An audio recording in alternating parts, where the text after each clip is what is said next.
మాసం వెంబడి మాసం తన కార్యాలు నూతనపరిచేవాడు. అంటాడు కదా భక్తుడు, సంవత్సరముల మధ్య సంవత్సరములు జరుగుచుండగా నీ కార్యాలు నూతనపరచు అనని. తమ్ముడు, చెల్లి, దేవుని మనసెరిగిన దేవుని ప్రతినిధిగా చెప్తున్నాను. గడిచిన 5 మాసాలు దేవుడు నిన్ను నిలవబెట్టిన దానికంటే ఈ 6వ మాసం ఓ ప్రత్యేకమైన రీతిలో దేవుడు నిన్ను నిలవబెట్టబోతున్నాడు.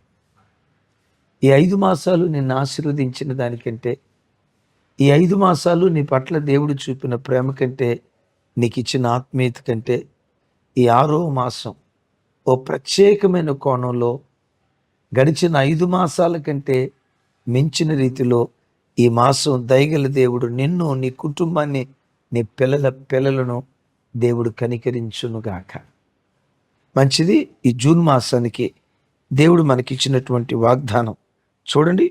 యెషయా గ్రంథం 35వ అధ్యాయం 7వ వచనం. ఒక విచిత్రమైన మాటలు ఇక్కడ ఉంటాయి. ఎండమావులు మడుగులగును, ఎండిన భూమిలో నీటి బొగ్గలు పుట్టును, నక్కలు పండుకొని ఉన్న వాటి ఉనికి పట్టులో జమ్మును, తుమ్మగడ్డియు, మేతయు పుట్టును. విన్నారా? ఒక లోతైన వాగ్దానం. ఈ వాగ్దానంలో 5 రకాలైన దీవెనలు మీ నిమిత్తం, నా నిమిత్తం, సార్వత్రిక సంఘం నిమిత్తం 5 రకాలైన వాగ్దానాలు, 5 రకాలైన దీవెనలు మన కొరకు పొందుపరిచారు. నిశ్చయంగా ఈ జూన్ మాసం నీ కుటుంబంలో ఈ 5 ఆశీర్వాదాలు దేవుడు నెరవేర్చునుగాక. అంటాడు, ఎండమావులు మడుగులగును. ఎండమావులంటే సహజంగా వేసవి కాలంలో, అదే ఈ రోహిణి కార్తెలో అంత దూరాన్ని చూస్తే నీటి మడుగులు ఉన్నట్లుగా కనపడుతుంది. ఆ ఎండమాములను చూస్తే, దూరం నుంచి చూస్తే నీటి మడుగుల్లాగా ఉంటాయి. అయ్యో, పలానా చోట నీళ్లున్నాయి, దాహం తీర్చుకుందాం అని అంత దూరం వెళ్తే విచిత్రం, మరలా అంత దూరాన్ని ఉన్నట్లు కనపడింది. సరే, ఓపిక తెచ్చుకొని ఇంకొంచెం ముందుకెళ్తే లేదు ఇంకా కొంచెం అంత దూరాన్ని ఉన్నట్లు కనపడింది. అంటే నీటి మావి ఆశ నిరాశగా మిగిల్చింది. నీటి మామి భ్రమపరిచి ఓ రకంగా మోసం చేసిన అనుభవానికి గుర్తుగా ఉంది. గడిచిన 5 మాసాలు నీ ప్రయాణం అందినట్టే అంది, ఆ ఉద్యోగం దొరికినట్టే దొరికి, ఆ ఉద్యోగం పొందుకున్నట్లుగానే పొందుకొని తెలియకుండా అది నీకు దూరం అయిపోయిందా? ఆశలన్నీ ఆవిరైపోయి ఏది ఆశపడ్డావో ఆ ఆశ నెరవేర్చని నెలలుగా గడిచిన 5 మాసాలు మిగిలిపోయాయా? తమ్ముడా, చెల్లి, అక్క, అన్న, నా దేవుని మాట ఇది, నేను చెప్తున్న మాట కాదుగా. దేవుడు లేఖనాలలో సెలవిచ్చిన మాట. గడిచిన దినాల్లో ఏ ఆశలన్నీ ఎండమావిగా మిగిలిపోయాయో యేసు నామం పేరిట ఈ జూన్ నెల నీ ఆశ తీర్చబడిన నెలగా, నీ మనోభిలాష నెరవేర్చబడిన నెలగా, నీ హృదయపు వాంఛ తీర్చబడిన నెలగా, యేసు నామం పేరిట ఆశలు తీర్చబడిన నెలగా ఈ జూన్ మాసాన్ని దేవుడు చేయబోతున్నాడు. ఎంత అద్భుతమైన మాట చూడండి. ఎండమావులు మడుగులవుతాయి. ఎండమావులు మడుగులు అవటం ఎప్పుడైనా చూసారా? Have you used Claude? Around 98% of people Claude skill, Claude automation. ఎండమామి నమ్మించి మోసం చేసిన దానికి గుర్తు కదా. నిజమే. యాకోబు లాబాను అనే ఎండమాముని నమ్మాడు. అమ్మ చెప్పిన మాటలు విని, లాబాను నా మేనమాం కదా, అమ్మ లేకపోయినా మేనమామ ఉండాలని పెద్దలు అంటారు కదా, నాకు అంత చెట్టు అంత మేనమామ ఉన్నాడు, నాకేం గంపెడు ఆశతో లాబాను దగ్గరికి వెళ్ళాడు. లాబాను కూడా ఎంత మంచోడు తెలుసా? యాకోబు వచ్చిన మొట్టమొదటి రోజు అవ్వమ్మను చూసి ఆదాము ఏ పాట పాడాడో ఇంచుమించు అలాంటి అద్భుతమైన పాట పాడాడు. నా మాంసంలో మాంసం, నా ఎముకలో ఎముక, నా మేనలుడా, అచ్చం నా పోలికే వచ్చిందిరా నీకు. మేనమాంసాలు చెవు కోసుకున్న బాధట, అచ్చం నాకులాగే ఉన్నావురా మేనల్లుడా అని అనుకున్నాడు. లాబాను చూసి ఇక నాకేం బాధ, హాయిగా ఇక్కడ ఉండొచ్చు అని ఆశపడ్డాడు. మావయ్య, రాహేలుని చేసుకుంటా, మా అమ్మ మీ మేనమామ వాళ్ళ ఇంట్లో అమ్మాయినే చేసుకోమంది, రాహేలుని చేసుకుంటా అన్నాడు. దానిదేవుని తల్లుడా, 7 సంవత్సరాలు కొలువు చేయి అన్నాడు. విచిత్రం, 7 సంవత్సరాలు కొలువు చేస్తే రాహేలునిచ్చి పెళ్లి చేస్తాడు అనుకున్నాడు.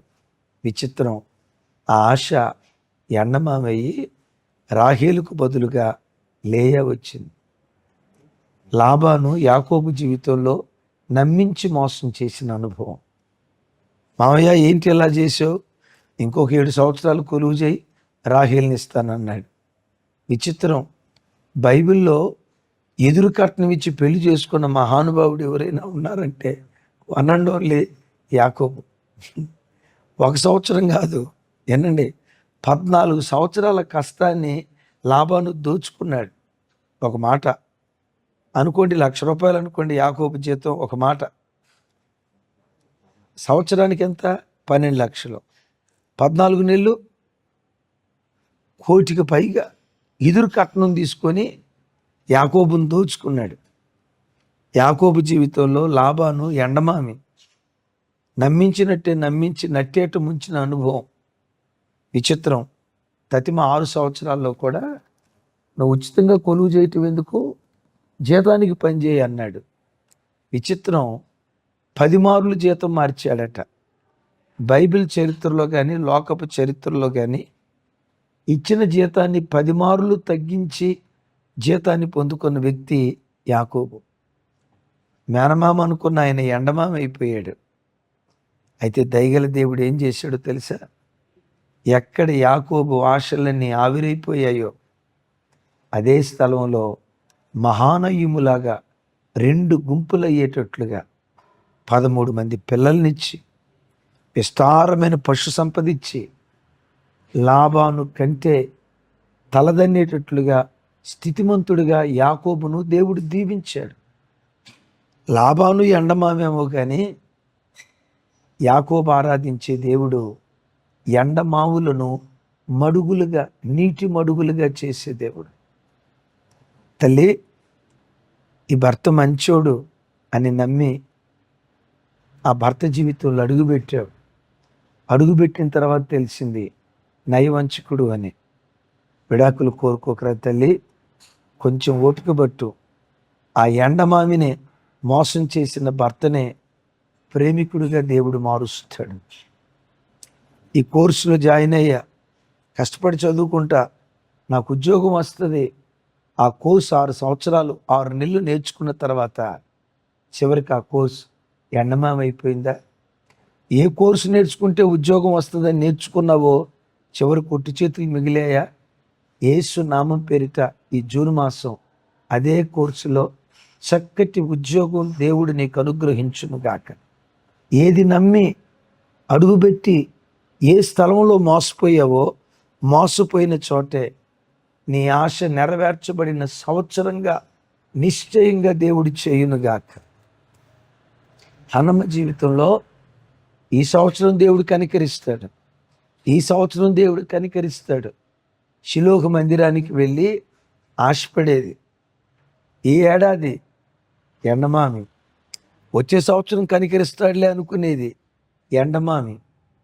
అయితే దైవజనమ, హన్నమ్మ ఆరాధించిన దేవుడు ఎండమావులను మడుగులుగా మార్చే దేవుడు. ఎక్కడ ఆశ నీరుగారిపోయిందో, ఆశ లేని జీవితం ఎక్కడ జీవిస్తున్నావో అక్కడే నీ జీవితంలో దేవుడు ఆశాజ్యోతిగా మారి నీ బ్రతుకు మీద ఆశలు పుట్టించి వాటన్నిటికంటే విశేషంగా ఆశలు నెరవేర్చబడిన నెలగా ఈ మాసాన్ని దేవుడు చేయునుగాక. గడిచిన 5 మాసాలు నా ఇంట్లో ఈ కార్యం జరిగితే బాగుండు, ఏది ఆశపడ్డావో ఈ జూన్ మాసం నీ ఆశ తీర్చిన నీ ఆశ నెరవేర్చబడిన నెలగా, నీ మనోభిలాష సఫలపరిచిన నెలగా